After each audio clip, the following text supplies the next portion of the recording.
9 August 2024 Kolkata আরজি কর হাসপাতালে নৃশংসভাবে ধর্ষণ করার পর হত্যা করা হয়েছিল তরুণী চিকিৎসককে। তারপর থেকে হাসপাতাল চত্বরে ছিল তীব্র উত্তেজনা। হাসপাতালের বিভিন্ন কর্মী সহ সাধারণ জনগণ এই ঘটনার প্রতিবাদ জানাতে শুরু করছিল ধীরে ধীরে। কিচ্ছু চাই না, কিচ্ছু না, শুধু যেন যে করেছে তার যেন চরম থেকে চরমতর। যখন 11:55 রাত দখল অনুষ্ঠানের প্রস্তুতি নিচ্ছিল, ঠিক তখনই ধুন্ধুমার কাণ্ড ঘটে গেল আরজি কর হাসপাতালে।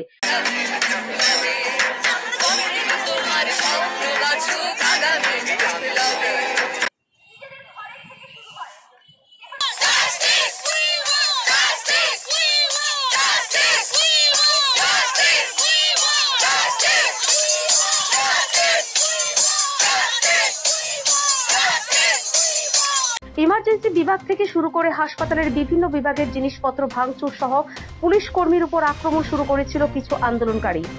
মুহূর্তের মধ্যেই হাসপাতাল ভয়ঙ্কর রণক্ষেত্রের রূপ নেয়। ধারণা করা হচ্ছে সেই তরুণী চিকিৎসকের হত্যার সাথে জড়িত বিভিন্ন প্রমাণ লোপাটের উদ্দেশ্যেই এই ভাঙচুর।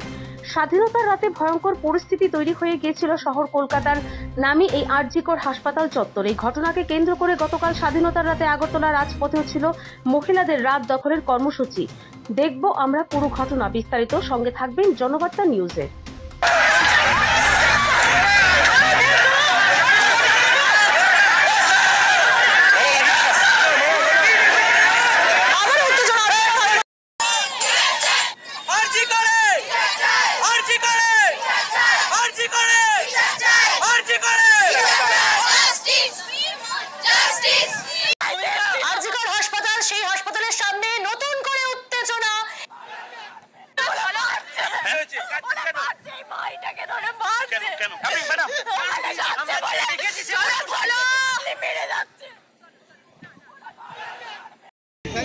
Silence.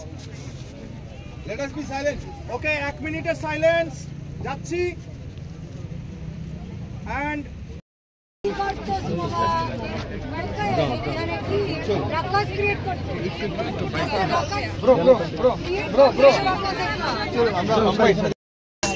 We want justice. We want justice. We want justice. She wants justice. He wants justice. You want justice.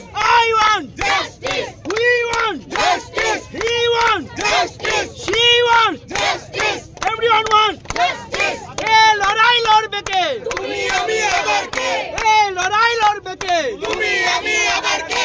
Hey, লড়াই লড়বে কে? তুমি আমি আবার কে? শুনাবো তোমার।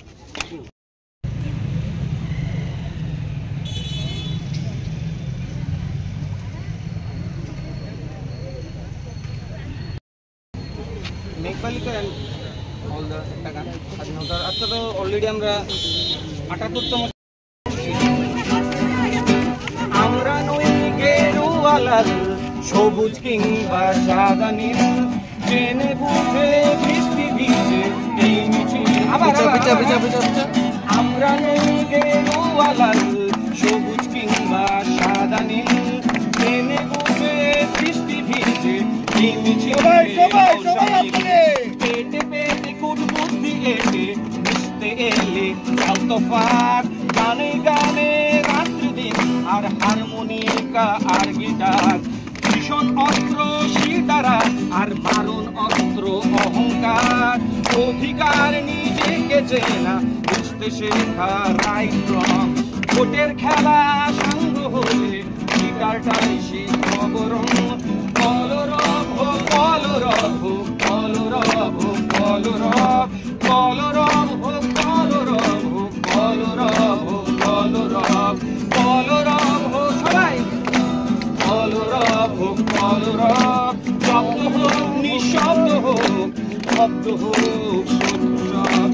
একটা মেয়ে নির্যাতিতা মদে ভেজা ওর শরীর, তার জবাবে কদর জোড়া ছিল জামা বান্ধবীর, পুলিশ ছুলে কত ঘা প্রকাশ্যে বলা বারণ, পাওয়ার মানে করাপশন আর সিংহাসন মানে রাবণ। জানতে চাইছি ওদের নাম যাদের নামে এফআইআর।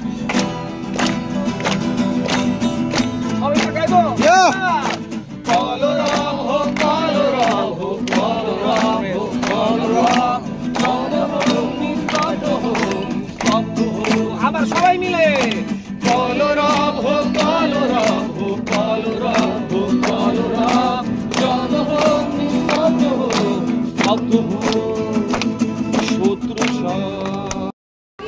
অবশ্যই প্রশাসনকে জিজ্ঞাসা করা উচিত, অবশ্যই পুলিশকে জিজ্ঞাসা করা উচিত, অবশ্যই আইনের কাছে জবাব দেওয়া উচিত যে কেন আনোয়ারার আজকে সেই হত্যাকাণ্ড এখনো পর্যন্ত সলভ হয়নি, কেন নির্ভয়াকে আমাদের জাস্টিস দেওয়ার জন্য কেন 4 থেকে 5 বছর খরচা হবে, কেন হবে আজকে বিলকিস বানুর মতো মহিলা সে কেন 22 বছর পরে সে কেন জাস্টিস পাবে? সেই প্রশ্নটা কি আন্দোলনকারীরা দেবে, নাকি সিস্টেম দেবে, নাকি আইন দেবে, নাকি পুলিশ দেবে? সেটা কি আমাদের দায়? আমরা আজকে জাস্টিস পাচ্ছি না বলেই তো আজকে রাস্তায়, আজকে সমাজের লজ্জা লাগা দরকার, পুলিশের লজ্জা লাগা দরকার, আইনের লজ্জা লাগা দরকার, গভর্নমেন্টের লজ্জা লাগা দরকার, প্রত্যেকটা মানুষের লজ্জা লাগা দরকার। মেয়েরা আজকে মাঝ রাতে ওরা রাস্তায় বেরোতে ওরা আজকে বাধ্য হয়েছে কেন? এই প্রশ্নগুলো তাহলে আইনকে কেন করা হচ্ছে না, কেন পুলিশের কাছে যাচ্ছে না? আজকে ঘটনাটি সিবিআইয়ের কাছে কেন গেল? প্রশ্নটা আপনি ওখানে করুন একবার। কেন কেন পুলিশ সেটা সলভ করতে পারল না?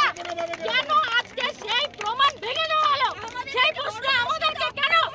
সেই প্রশ্নের উত্তর আপনাদের মতো আমরা করছি, তাই আজকে আমরা রাস্তায় নেমেছি। সেই প্রশ্নটা দায় আমাদের নয়। এই জায়গায় প্রশ্ন কিন্তু এটাও থাকছে, পরের দিকে আঙ্গুল তুললে নিজের দিকে 3 আঙ্গুল থাকে। প্রশ্ন পরের দিকে তুললে নিজের দিকে 3 আঙ্গুল থাকছে। আপনারা যে বলছেন আজকের দিনে কেন এই আন্দোলনটা নেই, আনোয়ারা হত্যার মামলার আন্দোলন আজকের দিনে কেন নেই? এই প্রচারটা এখনো করছেন না আপনারা। আপনাদের চ্যানেলগুলোতে কতক্ষণ আনোয়ারের কেস দেখান? আপনারা যারা দাবি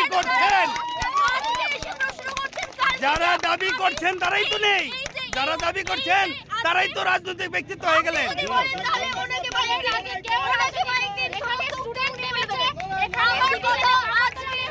আজকে এই ঘটনার পরে আমরা এসেছি, এই ঘটনার আগে আপনাদের কোন চ্যানেলে আনোয়ারের ঘটনা দেখানো হয়েছে? না,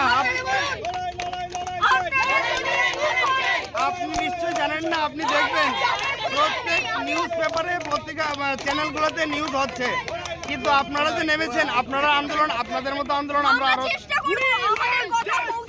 আমাদের